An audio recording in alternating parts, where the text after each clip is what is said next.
قمار بازی، جوا کھیلنا جو ہوتا ہے نا، اس کو قمار بازی کہا جاتا ہے. یہ بہت بری عادت ہے، اور جو اس قسم کی عادتوں میں پڑ جاتے ہیں بہت جلدی پھر وہ مالی اعتبار سے تباہ و برباد ہو جاتے ہیں.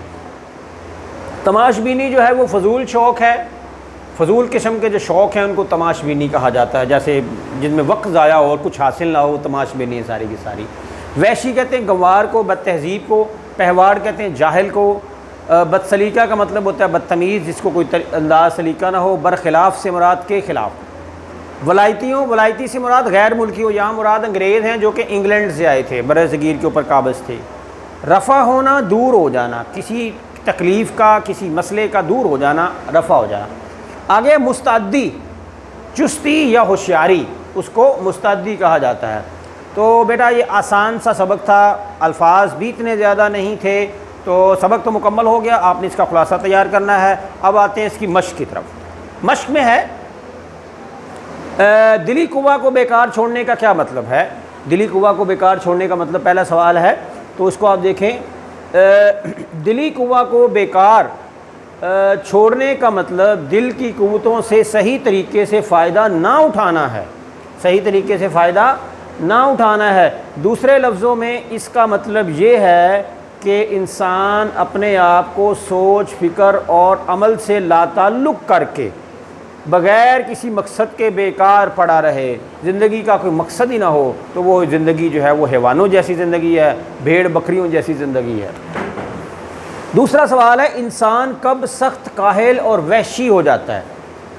جب انسان اپنی تعلیم اور عقل کو کام میں لانے کے لیے عارضی ضرورتوں کا منتظر رہے اور اپنے دلی قوا کو بیکار ڈال دے، تو وہ نہایت سخت کاہل اور وحشی ہو جاتا ہے.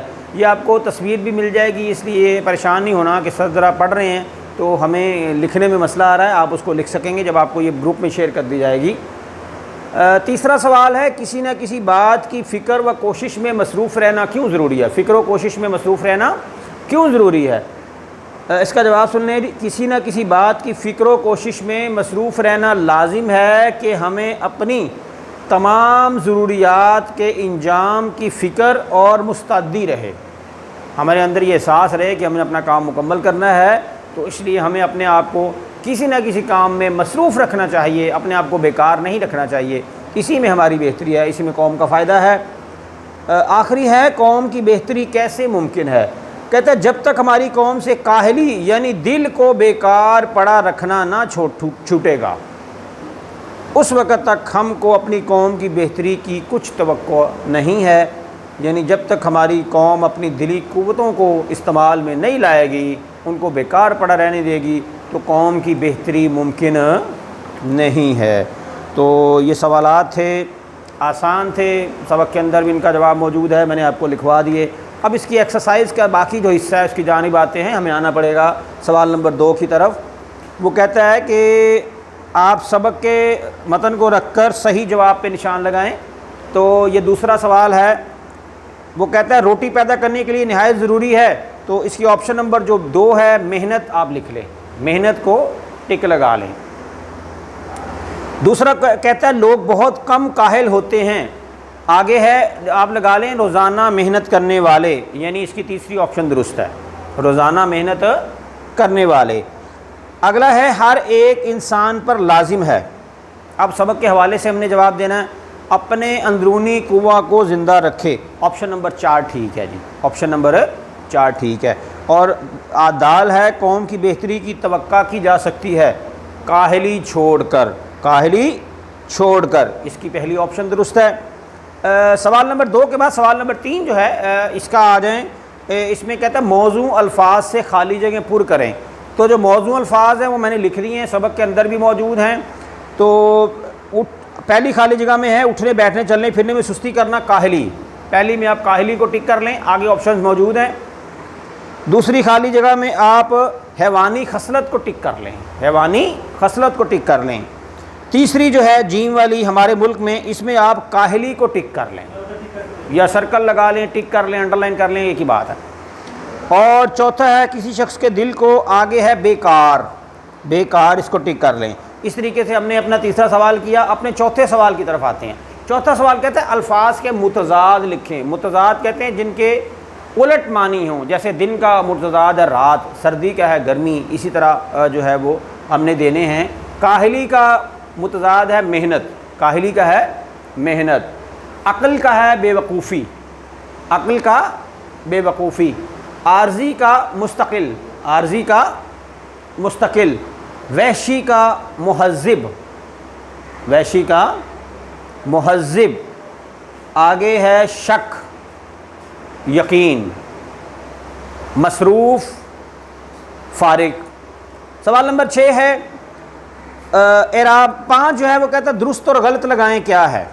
ٹھیک ہے جی. تو اس کا جو بے آپشن ہے نا, بے, ہاتھ پاؤں کی محنت, اوقات بسر کرنے اور روٹی کما کر کھانے کے لیے ضروری نہیں, یہ غلط ہے. باقی تینوں کے تینوں ٹھیک ہیں. اس کو آپ کتاب کے اوپر ہی نشان لگا لیں. ویسے سبق کے اندر بھی موجود ہے, پڑھیں گے تو آپ کو یہی جواب ملیں گے. دوسرا غلط ہے بے والا, باقی سارے ٹھیک ہیں. آگے آجے چھٹا سوال. اعراب لگائیں. کاف کے اوپر زبر ہے, ہے کے نیچے زیر ہے, لام کے اوپر جو ہے وہ جزم ہے, کاہل. آگے ہے قوہ, کاف کے اوپر پیش ہے اور یہ کے اوپر کھڑی مد ہے, قوہ, قوہ. آگے ہے طبیعت, توئے کے اوپر زبر ہے, بے کے نیچے زیر ہے اور یہ کے اوپر جزم ہے, عین کے اوپر زبر ہے, تے کے اوپر جزم ہے, طبیعت. آگے ہے تحریک, تحریک, تے کے اوپر زبر ہے, ہے کے نیچے, ہے کے اوپر جزم ہے, رے کے نیچے زیر ہے اور یہ کے اوپر جزم ہے. تحریک ہوتا ہے, یہ کیا ہوتا ہے, تحریک. آگے ہے رفع, یہ ہے رے کے اوپر زبر ہے, فے کے اوپر زبر ہے, عین کے اوپر جو ہے وہ جزم ہے, تو یہ آپ کا رفع ہو گیا. آگے جو ہے 7واں سوال ہے وہ 2 طرح کی بات اس نے کی ہے. خلاصہ میں سارا کچھ آ جائے گا, 8واں بھی آ جائے گا. مضمون کے بارے میں بتایا گیا ہے کہ مضمون کیا ہوتا ہے, اس کو آپ لوگ خود پڑھ لیجئے گا. آسان سا اس نے بیان کیا ہوا ہے کہ مضمون آپ کا انداز کیسا ہوتا ہے, اس میں کون کون سی باتیں ہوتی ہیں. تو بیٹا اس طریقے سے آپ کا جو سبق نمبر 3 تھا کاہلی, وہ میں نے اس کی مشق بھی کروا دی اور اس کو پڑھا بھی دیا. اب آپ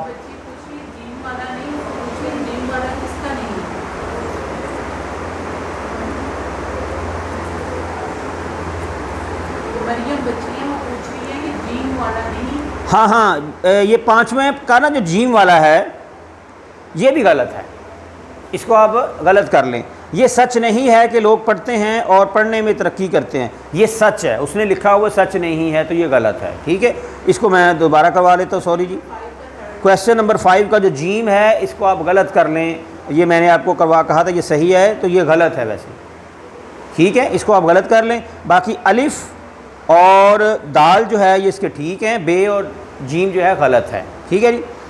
آگے بیٹا آگے آتے ہیں. اپنی جو درخواستیں ہیں وہ میں نے 2 لکھی ہیں. ایک تو ہے فیس معافی کی اور دوسری ہے حصول سرٹیفکیٹ, جس کو آپ کہتے ہیں کریکٹر سرٹیفکیٹ. جب آپ 10th پاس کر لیتے ہیں اسکول سے تو پھر اسکول ایک سرٹیفکیٹ دیتا ہے کہ یہ اسٹوڈنٹ اتنے سال یا 2 سال یا سال ہمارے پاس رہا ہے, اس کا رول نمبر یہ رہا ہے اور یہ اچھا تھا پڑھائی میں. اس قسم کی باتیں وہ ایک آپ کو دیتے ہیں جو آپ کے اگلے داخلے میں ایڈمیشن میں بہت اس کی ضرورت ہوتی ہے. اس کو کریکٹر سرٹیفکیٹ کہتے ہیں. تو سب سے پہلے فیس معافی. اب فیس معافی کی ہم نے وجہ بتانی ہے کہ آپ فیس کیوں معاف کروانا چاہتے ہیں. تو باقی سارا اسی طرح لکھنے کے بعد ہے مؤدبانہ گزارش ہے کہ میں نہایت غریب گھرانے سے تعلق رکھتا ہوں. اگر آپ امیر ہیں, آپ کے پاس سب کچھ ہے, تو آپ کو فیس معاف کروانے کی ضرورت ہی نہیں ہے, آپ غریب گھرانے سے ہیں. میرے والد صاحب کی آمدنی نہایت قلیل ہے, یعنی ان کی جو انکم ہے وہ تھوڑی ہے, تھوڑی تنخواہ ہے ان کی. حتیٰ کہ ہمارے گھر میں 2 وقت کا کھانا بھی مشکل سے پکتا ہے, یعنی کھانا جو ہے بڑی مشکل سے ہم کھاتے ہیں 2 وقت کا, تو بڑی غربت ہے. ان حالات میں میرے گھر والے میرے تعلیمی اخراجات اٹھانے سے قاصر ہیں. ان کے اندر ہمت نہیں ہے کہ وہ میرے تعلیمی اخراجات اٹھائیں, فیس وغیرہ دیں. تو وقت اور حالات کا تقاضا تو یہی معلوم ہوتا ہے کہ میں تعلیم ترک کر دوں, یعنی جو حالات ہیں میرے اس میں یہ ہے کہ میں تعلیم کو چھوڑ دوں, کوئی کام کرنا شروع کر دوں, مجھے پیسے آئیں. لیکن مجھے تعلیم حاصل کر کے ملک اور قوم کی خدمت کا شوق ہے. میں چاہتا ہوں میں تعلیم حاصل کر کے اپنی بھی حالت کو بہتر بناؤں اور ملک کی بھی خدمت کروں. میرا حصول شوق کا خواہش ہی آپ سے مدد کی درخواست پر مجبور کر رہا ہے, یعنی اس وجہ سے میں مجبور ہو کر آپ سے درخواست کر رہا ہوں کہ مجھے پڑھنے کا شوق ہے اور میں اپنی اور اپنی قوم کی بہتری چاہتا ہوں. مودبانہ گزارش ہے کہ میری اسکول فیس معاف کر دی جائے تاکہ میں اپنے غریب والدین پر بوجھ بنے بغیر تعلیم کا سلسلہ جاری رکھ سکوں۔ امید ہے آپ مایوس نہیں کریں گے اور میری درخواست پر غور کریں گے۔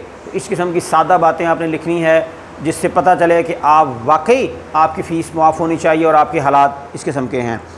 اس کے بعد آپ آ جائیں درخواست برائے حصول سرٹیفکیٹ کی آ گئی۔ سرٹیفکیٹ آپ کو چاہیے۔ مودبانہ گزارش ہے کہ میرے والد صاحب محکمانہ تبادلہ کی وجہ سے، یعنی ٹرانسفر جس کو آپ کہتے ہیں، اپنی رہائش لاہور منتقل کر رہے ہیں۔ مجھے بھی اپنے والدین کے ساتھ لاہور میں سکونت پذیر ہونا پڑے گا، یعنی میری فیملی لاہور جا رہی ہے تو ظاہری بات ہے میں بھی لاہور ہی جاؤں گا، لہٰذا مجھے اسکول چھوڑنے کا سرٹیفکیٹ عنایت فرمائیں تاکہ میں وہاں جا کر تعلیمی سلسلہ جاری رکھ سکوں۔ تعلیمی سلسلہ جاری رکھ سکوں۔ جب آپ کا اسکول یہ سرٹیفکیٹ دے گا نا کہ میں 8th میں ہوں تو وہاں مجھے 8th میں داخلہ مل جائے گا، 7 کا دے گا تو 7 میں داخلہ مل جائے گا، 9 کا دے گا تو 9 میں داخلہ مل جائے گا۔